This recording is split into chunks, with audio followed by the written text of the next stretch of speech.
کوئی ہریانہ کام کر رہا ہے، کوئی کہیں کام کر رہا ہے، کوئی حیدرآباد کام کر رہا ہے، تو کبھی ملاقات ہوتی ہے تو وہ بتانے لگتے ہیں کہ حضرت مجبوری لے کے آتی ہے، مجبوری میں ہم یہاں کام کر رہے ہیں، ہمیں صحیح سے کھانا بھی نہیں مل رہا ہے، گھر والوں کی بہت یاد آتی ہے، گھر والوں کی یاد ستاتی ہے، لیکن کیا کریں، مجبوری ہے۔ کوئی سعودی عرب کام کر رہا ہے، کوئی کہیں بھی کام کر رہا ہے، کوئی دبئی کام کر رہا ہے، کوئی قطر کام کر رہا ہے، کوئی عمان کام کر رہا ہے۔ کیوں؟ کیونکہ سب کی ایک مجبوری ہے۔ کوئی بھی اپنی خوشی سے نہیں جاتا ہے کہ بھائی میں وہاں جاؤں گا اور وہاں پر آرام سے رہوں گا، عیش و عشرت کروں گا۔ نہیں، سب جاتے ہیں پیسے کمانے کے لیے۔ جب عید کا دن آتا ہے، جب ایسی کوئی خوشی کا دن آتا ہے، تو پھر گھر والوں کی بہت یاد آتی ہے کہ اگر آج ہم ساتھ میں ہوتے تو بیٹھ کے کتنا مزہ آتا، کتنا اچھا لگتا کہ گھر کے سارے لوگ ساتھ میں ہوتے اور ہم عید والے دن گھر پہ ہوتے۔ ایسے ہی بات چل رہی تھی کہ وہ لڑکا جس کا میں نے ذکر کیا کہ وہ کام کرنے کے لیے پردیس گیا ہوا تھا، گھر پہ بہت زیادہ اس کے غریبی تھی، تو مجبوری کی حالت میں، کیونکہ یہاں پر اسے کوئی کام نہیں مل رہا تھا، کوئی کام نہیں کر پا رہا تھا، تو بیچارہ وہ پردیس کو نکل گیا کام کرنے کے لیے، وہاں کام کرنے لگا اور وہاں پر کام کرتا تھا، اور جب چھٹی ہو جاتی تھی تو کبھی کبھی جنگل شکار کے لیے چلا جاتا تھا، کیونکہ کام کرتے کرتے بھی وہ بور ہو جاتا تھا، ٹہلنے کی غرض سے ایسے ہی شکار کو نکل جاتا تھا۔ تو ایک دن وہ شکار پہ نکلا ہوا تھا، اس کی چھٹی جلدی ہو گئی، اسے ٹائم مل گیا، وہ شکار کے لیے چلا گیا، جنگل میں پہنچا اور وہ شکار کرنے لگا۔ تو اس نے جیسے ہی نشانہ لگایا، نشانہ ایک جانور پر لگا رہا تھا، لیکن سامنے ایک بچہ آ گیا اور وہ تیر جب اس نے چھوڑا تو وہ تیر بچے کے لگا جا کے، اور جیسے ہی تیر بچے کے لگا تو بچہ وہیں پر مر گیا، اس کا انتقال ہو گیا۔ اس کے گھر والے جلدی سے دوڑ کے آئے، اس کے ماں باپ دوڑ کے آئے، کرے میرے بچے کو مار دیا، میرے بچے کو مار دیا، پکڑو اسے، کون ہے یہ؟ سارے لوگوں نے اسے دبوچ لیا۔ باپ رونے لگا اور کہنے لگا، ارے ظالم، تو نے میرے بچے کو کیوں مار دیا؟ اب یہ ادھر اس کی سانسیں رکنے لگی، دھڑکن تیز ہو گئی، دل دھڑکنے لگا، ارے یہ کیا ہو گیا؟ میں تو پردیس میں آیا تھا کام کرنے کے لیے، روزی کمانے کے لیے، پیسے کمانے کے لیے، آج مجھ سے یہ کیا خطا ہو گئی کہ میں نے ایک انجان ویکتی کو مار دیا، میں نے ایک انجان بچے کو مار دیا، میں تو شکار پہ نکلا تھا، میں تو شکار کر رہا تھا، یہ میں نے تو اس کو نہیں مارا نا، میں تو جان بوجھ کر میں کیسے مار سکتا ہوں؟ میں خود ایک پردیسی ہوں، میں یہاں پیسے کمانے کے لیے آیا ہوں۔ اس کے ماں باپ بولے کہ نہیں، تجھے سزا ہونی چاہیے، ہم بھی تیری جان چاہیں گے اور تجھے بادشاہ کے سامنے کھڑا کر کے تیر تیرے سینے میں چبھوئیں گے، تجھے بھی جان سے مار ڈالیں گے۔ تو نے میرے بچے کو مارا ہے، تو نے جان بوجھ کر میرے بچے کو مارا ہے، میرا بچہ یہاں کھیل رہا، تیری شکار میں اڑچن پڑی ہوگی، تو نے میرے بچے کو مار دیا۔ وہ کہہ رہا، اللہ کے واسطے مجھے معاف کرے، میں آپ کے بچے کو کیوں ماروں گا؟ کیا مجھے پتا نہیں ہے؟ میں ایک نیک انسان ہوں، میں نے آپ کے بچے کو جان بوجھ کر نہیں مارا، مجھے معاف کریں، میں نے غلطی سے، میں تیر کہیں اور چلا رہا تھا، نشانہ کہیں اور لگا رہا تھا اور آپ کا بچہ بیچ میں آ گیا۔ اس کے باپ نے کہا، دیکھ میرا بیٹا یہ بڑی منتوں سے پیدا ہوا ہے، میرے بیٹے کو میں بہت مانتا ہوں، بہت چاہتا ہوں، اس لیے کہ میرا ایک ہی تنہا بیٹا تھا، میں اس سے بہت محبت کرتا ہوں، بڑی منتوں سے یہ مجھے ملا ہے، دل و جان سے اسے میں چاہتا ہوں۔ ایک بار اس کی طبیعت خراب ہو گئی تو میں ڈاکٹر کے پاس گیا، میں نے اس کے علاج میں کوئی کمی باقی نہیں رکھی، میں نے اس کا علاج کرایا، میں نے ڈاکٹر سے کہہ دیا جو بھی ہو، جتنا بھی پیسہ ہو تم خرچ کرو، میرے بچے کو بچاؤ۔ تو ڈاکٹر نے بہت اچھا علاج کیا اور میرا بچہ بچ گیا۔ ایسے ہی ایک شخص، اس کا بیٹا جب بیمار ہوا تو ڈاکٹر کے پاس آیا اور کہنے لگا، ڈاکٹر صاحب یہ میرا بیٹا ہے، اسے بچا لیجئے۔ ڈاکٹر نے کہا کہ اس کے ایک نلی اس کے دل میں پڑے گی، ایک نلی تمہارے دل میں پڑے گی، ایسا ہی اس نے کچھ بتایا کہ یہ کانٹیکٹ ہوگا آپ کے دل سے اس کے دل کا، آپ کی طرف سے خون اس کی طرف جائے گا، تب یہ آپ کا بچہ بچ سکتا ہے۔ اس نے کہا، ڈاکٹر صاحب آپ میرے خون کی بات کرتے ہیں، میرے جسم کا ایک ایک قطرہ نکال لو، میرے جسم کا ایک ایک قطرہ نکال لو، میں اف بھی نہیں کروں گا، میں مر جاؤں تو مر جانے دینا، لیکن میرے بچے کو بچانا، میرے بیٹے کو بچانا، اس لیے میرے بیٹے سے مجھے بہت پیار ہے، میرے بیٹے سے مجھے بہت پیار ہے، میں اپنے جسم کا ایک ایک قطرہ دے دوں گا۔ یہ باپ کی محبت بھی بڑی عجیب ہوتی ہے، ماں تو پیار کرتی ہے تو دکھتا ہے، بہن بھائی پیار کرتے ہیں تو دکھتا ہے، اور رشتہ دار پیار کرتے ہیں دکھتا ہے، لیکن باپ کی تنہا ایک ایسی محبت ہوتی ہے کہ باپ دور کھڑا ہو کے اپنے بچے کے لیے خوش ہوتا ہے، دل میں مسکراتا ہے۔ تو اتنا پیار تھا اسے، اس نے کہا تھا خون کا قطرہ لے لو، میرے بیٹے کو بچا لو، میں مر جاؤں تو کوئی بات نہیں ہے لیکن میرا بیٹا بچنا چاہیے۔ یہ ہوتی ہے باپ کی محبت۔ باپ اپنے بچوں سے بہت پیار کرتے ہیں۔ اب جب اس کا بیٹا مر گیا، اس کے تیر لگ گیا، تو الگ باپ بھی رو رہا تھا، اس کی ماں بھی رو رہی تھی، چیخ چیخ کر بلک رہے تھے۔ یہ نوجوان دور کھڑا، اسے بھی اپنے ماں باپ کی یاد آ گئی۔ ماں باپ کی یاد آئی کہ میں تو پردیس میں کام کرنے کے لیے آیا تھا، میرا ارادہ نہیں تھا کہ میں کسی کی جان لوں، میں کسی کے بچے کو ماروں۔ یا اللہ مجھ سے یہ کیا خطا ہو گئی۔ میرے ماں باپ سنیں گے میں تو پردیس میں، ان کے دل پر کیا گزرے گی کہ میرا بیٹا تو پردیس میں گیا تھا، اس کے ساتھ کیا حال ہوگا۔ میرا بیٹا پردیس میں ہے، نہ جانے اس پر کیسی گزر رہی ہوگی۔ میں ادھر اگر اتنا پریشان نہ بھی ہوں لیکن میرے ماں باپ بہت پریشان ہوں گے۔ ابھی عمرہ کرنے کے لیے کچھ لوگ گئے انڈیا سے، تو انہیں سعودی عرب میں پکڑ لیا گیا، کوئی کیس کو لے کر انہیں جیل میں ڈال دیا گیا اور کافی سال کی انہیں سزائیں سنائی گئیں۔ ادھر سے وہ بیچارے گئے تھے عمرہ کرنے کے لیے، ادھر ان کے ساتھ کانڈ ہو گیا۔ ادھر ان کے ماں باپ سے پوچھو ان کے دل پر کیا گزر رہی ہے۔ ماں اپنے بچے سے کتنا پیار کرتی ہے، باپ اپنے بچے سے کتنا پیار کرتا ہے۔ جب ان کے گھر والوں کو یہ پتا چلا ہوگا کہ میرا بیٹا عمرہ کرنے کے لیے گیا ہے اور وہاں وہ گرفتار ہو گیا، وہاں اس کو سزا مل رہی ہے، کسی کو پھانسی مل رہی ہے، کسی کو عمر قید کی ہو رہی ہے سزا، تو ذرا دل پہ ہاتھ رکھ کے دیکھیں کہ ان کے دل پر کیا گزری ہوگی۔ ہاں یہ آسان نہیں ہے پردیس میں کام کرنا، پردیس میں کام کر کے اور اپنا گھر چلانا آسان نہیں ہے بھائی۔ اسے اپنے ماں باپ کی یاد آنے لگی، اپنے بھائی بہن کی یاد آنے لگی کہ ہم تو سارے لوگ گھر پہ کتنی خوشیاں منا رہے تھے، کتنے خوش تھے، بھائی بہن بھی تھے، ماں باپ بھی تھے، رشتہ دار بھی تھے۔ اپنا وطن اپنا ہی ہوتا ہے، اپنے وطن میں انسان کہیں بھی چلا جائے اسے اتنا ملال، اتنا دکھ نہیں ہوتا ہے کسی بات پر جو پردیس میں ہوتا ہے۔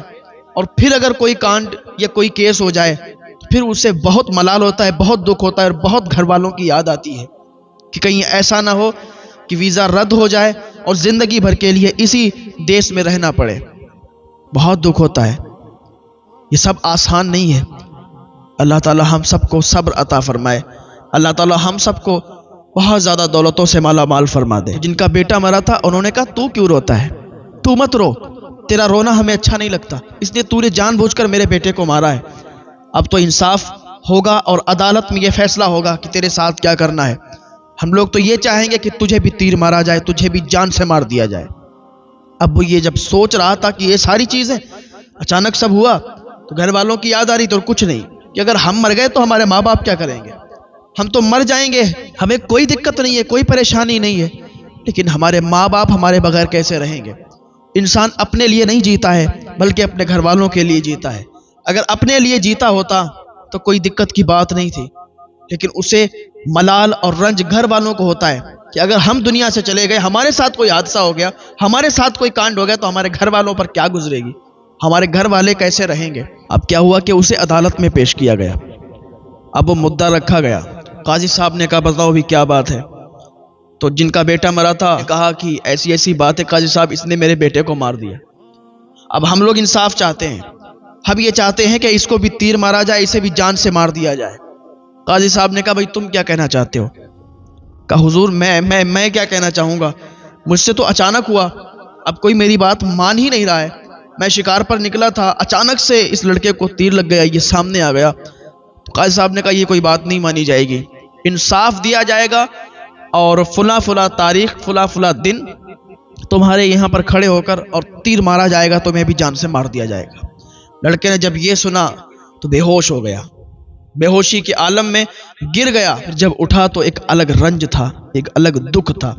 وہ دکھ صرف اس بات کا تھا گھر والوں کی یاد آ رہی تھی، گھر والوں کو یاد کر رہا تھا۔ قاضی صاحب نے فیصلہ سنایا کہ جاؤ بھائی اس کو لے جاؤ قید خانے میں ڈال دو، فلاں فلاں تاریخ لکھ دی کہ اس تاریخ میں اس کو لایا جائے گا اور یہیں پر اس کو کھڑے کر کے تیر مارا جائے گا، اس کو جان سے یہاں پر مارا جائے گا۔ اس کو اٹھا کے قید خانے میں ڈال دیا گیا، قید خانے میں اس کو ڈال دیا گیا۔ ایک دن وہ لڑکا قید خانے میں پڑا رہا، دوسرے دن اس نے وہاں کے جیلر کو بلایا اور کہا صاحب میں مسلمان ہوں اور میں سچا ہوں، آپ سے میں ایک وعدہ کرتا ہوں، آپ مجھے ایک دن کی مہلت دے دیں، مجھے ایک دن کے لیے چھوڑ دیں، میں آپ سے وعدہ کرتا ہوں کہ آپ کے دیے ہوئے ٹائم پر میں واپس لوٹ کر آؤں گا۔ کچھ امانتیں ہیں لوگوں کی میرے پاس رکھی ہوئی، میں ان کو دے کے اور پھر واپس آ جاؤں گا۔ میں مسلمان ہوں، مجھے بھروسہ رکھیں مجھ پر، میں جو وعدہ کروں گا وہ جھٹلاؤں گا نہیں۔